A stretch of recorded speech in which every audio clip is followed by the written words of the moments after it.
Thank you all for being here. As you can see from the service, music was so important to my grandmother, and it's been just beautiful. So thank you. Governor and First Lady Kemp, thank you. Senators Warnock and Ossoff, thank you. Congress people, Mayor Dickens, thank you all. And again, a special thank you, Secretary Clinton, Mrs. Bush, Mrs. Obama, Mrs. Trump, and Dr. Biden. Thank you all for coming and acknowledging this remarkable sisterhood that you share with my grandmother. And thank you all for your leadership that you provided for our country and the world. Secretary Clinton and Dr. Biden, we also welcome your lovely husbands.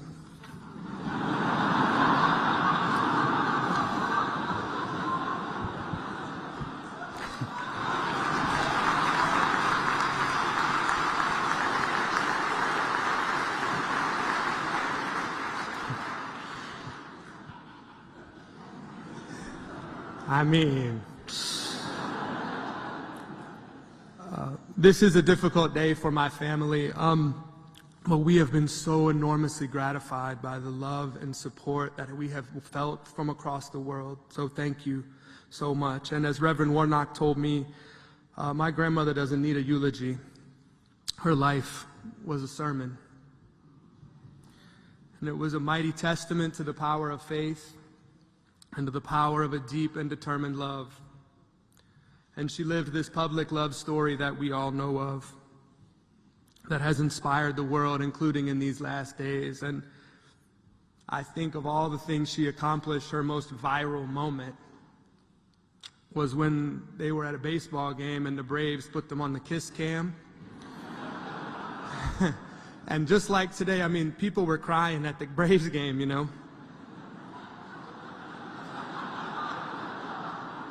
But we heard about it for years. It's amazing. But in my family,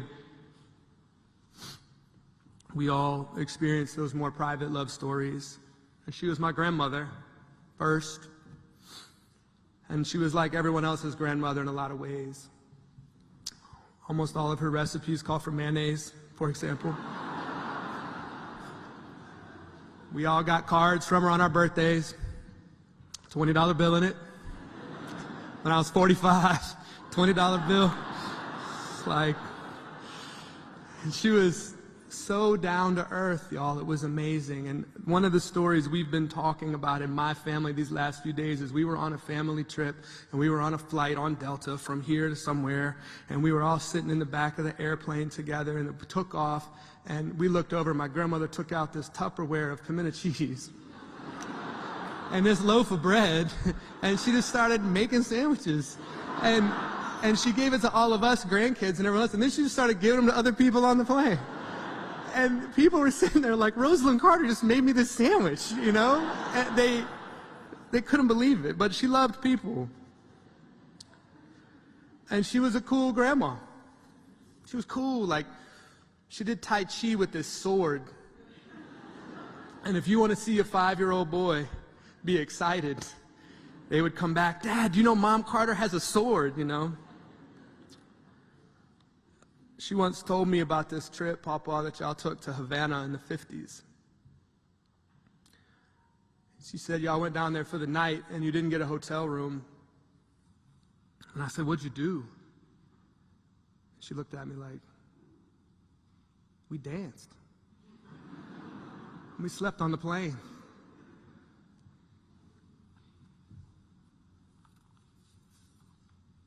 They danced, didn't they?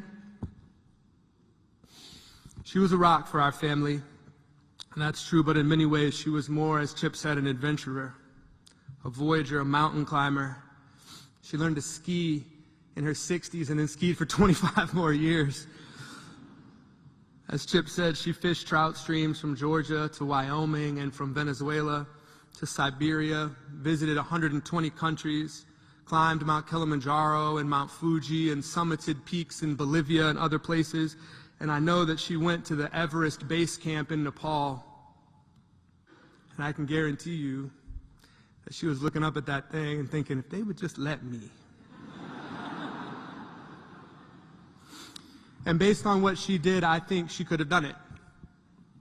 She was born just a few years after women got the right to vote in this small town in the South where people were still plowing their fields behind mules. But she was made for these long journeys, and she was made to summit these mountains. As they said before, when she started in politics, she'd never talked to a group of people bigger than her Sunday school class. And then she elected a governor and a president. She shaped our national policies. She faced down dictators herself on issues of human rights. She built the Carter Center from an idea into a powerhouse for human rights. And as the chair of that board, I've watched her do it, and it's because she poured out her love. All over the world, and especially, as Kathy said, the end of the road. Her 122 countries included Liberia and Mali and Sudan. And it was natural for her to open up her heart to those people, not with pity, but as partners. And she knew in those communities and recognized that ancient steel from rural women who carried their children and their communities on their backs. Whether they're from a 600-person town in South Georgia or South Sudan. As the song says, she knew what comes back when you give your love away. And for my grandmother, what came back was this unshakable strength and this powerful faith, and not just an abiding love, but a fierce, determined, adventurous love that sustained her on all of these long journeys. Journeys, like Kathy mentioned, of her guinea worm eradication, which has taken almost 40 years. But the Carter Center's unwavering efforts and their powerful partners in these tiny villages took a disease that affected 3.5 million people every year in the poorest parts of the world. And this year there won't be millions of cases, Papa. This year we've had 7 total cases.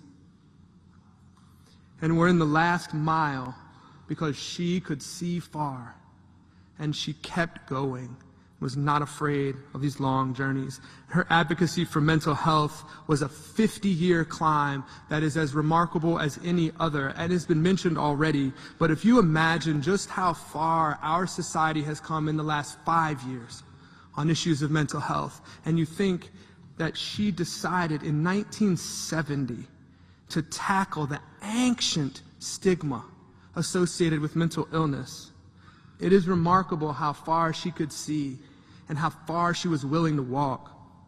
And that effort changed lives, and it saved lives, including in my own family. She was made for these long journeys. The Rosalynn Carter Institute helps caregivers because you can't journey alone. Even the Rosalynn Carter Butterfly Trail goes 3,000 gardens from Mexico to Canada, help monarch butterflies on their journeys. John Lewis once said that in all of his marches, he only really learned one thing: don't let them turn you around. That was my grandmother to a T.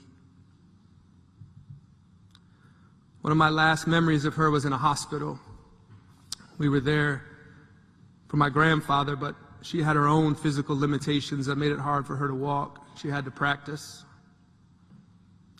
She was ready to go for one of these walks, and she picked up this cane. And I looked at the cane. She looked at me and she said, "You know, it's not a cane."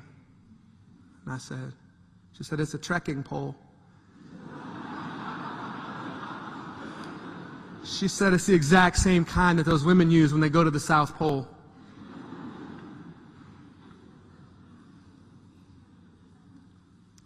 I watched her walk down that hall, that trekking pole, and I followed her. And I just pray that we never lose sight of that path. Amen, and thank you.